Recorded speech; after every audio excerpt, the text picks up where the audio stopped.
All right, well, we got captured a couple swarms here today. So, one was over there on that mailbox. The other one was over here on the ground. I think what they are is they are after swarms from a hive in the area. We had some information that it's a hive that swarmed yesterday, and then probably if that was a primary swarm, that would be the original queen and some batch of the bees. And I suspect these two here are virgin queen swarms, most likely out of the same colony. It happens occasionally, doesn't happen very often, but it happens occasionally because if bees are raising out a lot of queens in progression, what'll happen is that you get normally the initial swarm takes off just about the time that the new queens are going to emerge, and then typically what happens is when a new queen emerges, she runs around and she kills the remaining queens that maybe haven't emerged out of their cells yet.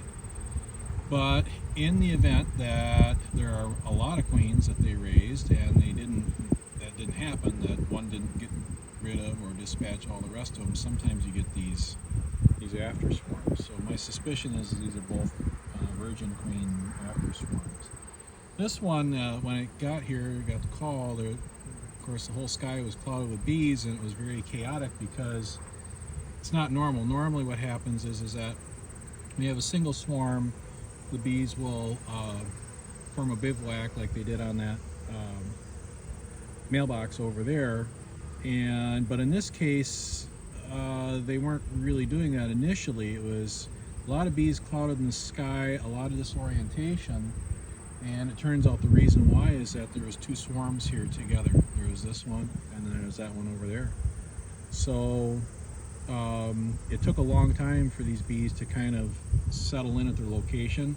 Normally what happens is they're following, in this case, probably that virgin queen, and then she flies and she drops. And in this case, this one dropped in the grass here, and that one originally I think landed over here in the culvert, because I was watching and I thought they were going to bivouac or cluster up at the culvert in this ditch, but as I stood and watched this for a while, probably took about 10-12 minutes at least, maybe more, 15, then there was a bunch of them clustered over on the bottom end of that mailbox, and you see in the pictures.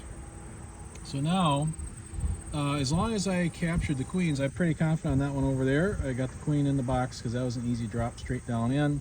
And if the queen is in the box, the rest of the bees will follow her. So that one's settled down pretty much now, probably another 10-15 minutes. I'll close up that box, I'll haul it out of here. This one, being that it was a ground swarm, you can kind of see they're starting to kind of migrate their way into the front end there. There's a lot of activity. It's going to take longer for this one to calm down. They're not really calm down, there's nothing wrong with them. It's going to take them longer to reorganize themselves and get in the box, I think. Because these boxes don't have very big openings on the front. But it looks like you can kind of see what they do is the bees will actually take and they expose a gland on their abdomen called Nasonoff gland, and what that does is that fans off homing scent and a pheromone, and then that attracts the rest of the bees from that colony in, and just kind of says, hey, here's where we are, this is where we are, and kind of draws everybody inside.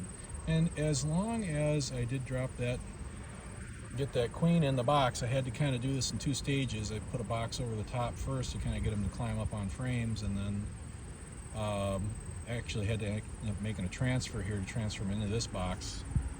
But as long as I got her transferred over, they should all go in there. So I think what I'm going to do is, looks like that one over there is pretty much everybody's home now. This one, I think if I give it another about 15 minutes or so, I'm going to grab some lunch, and then I'll pop back here, and I think I can close these up and haul them out of here. Fun.